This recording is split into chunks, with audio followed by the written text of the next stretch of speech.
नमस्कार दोस्तों, जय जोहार। मैं कौशल तिवारी और बिहनिया संध्या में आपका स्वागत है। कहा जाता है कि जब मुसीबत किसी पर आती है तो वह चौतरफा आती है, आदमी परेशान हो जाता है। और यही स्थिति इन दिनों केंद्र की मोदी सरकार की है। विधानसभा चुनाव को लेकर मुसीबत कम नहीं हो रही है। जम्मू कश्मीर में बगावत के सुर अलग सुनाई दे रहे हैं तो हरियाणा में भी केंद्रीय मंत्री अमित शाह को दौरा रद्द करना पड़ रहा है।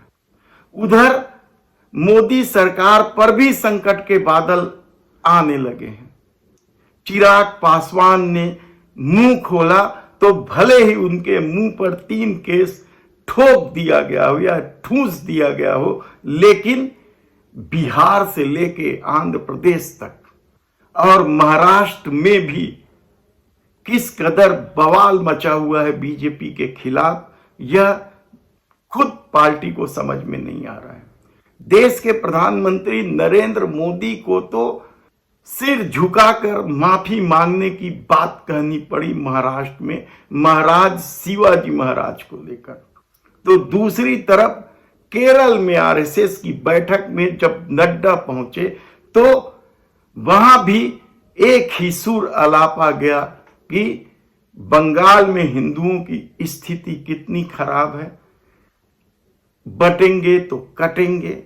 यानी चौतरफा दबाव के आगे भारतीय जनता पार्टी को शायद समझ में नहीं आ रहा है कि वह इन आने वाले चुनाव में किन मुद्दों के साथ जनता के सामने अपनी बात रखेगी।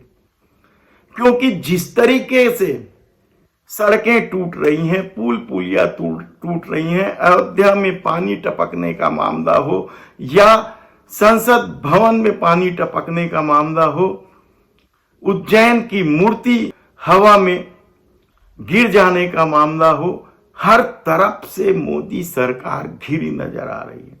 हालांकि अभी तक Electral bond, PM care fund जैसे मामले सामने नहीं आए हैं।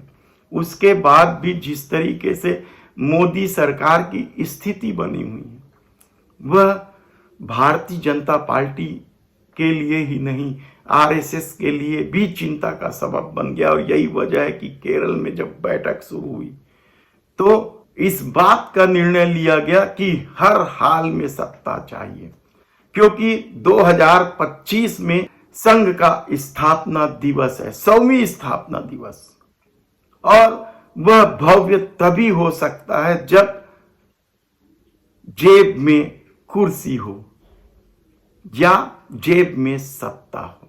और सही वजह है कि केरल में जिस तरीके से फिर एक बार बंगाल के हिंदुओं पर हो रहे अत्याचार का मुद्दा बड़ा बनाने की कोशिश की रणनीति पर काम किया गया, वह क्या पूरे देश में सफल हो पाएगा, यह बड़ा सवाल है।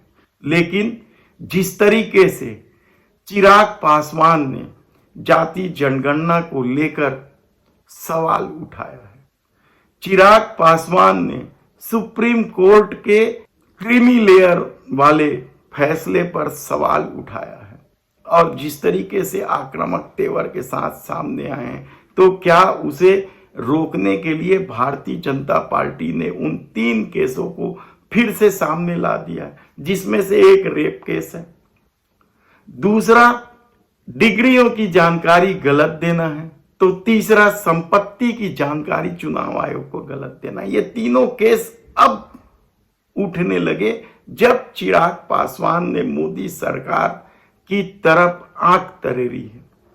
तब ऐसी परिस्थिति में आने वाले दिनों में क्या कुछ होगा, यह हम आपको बताते रहेंगे। धन्यवाद।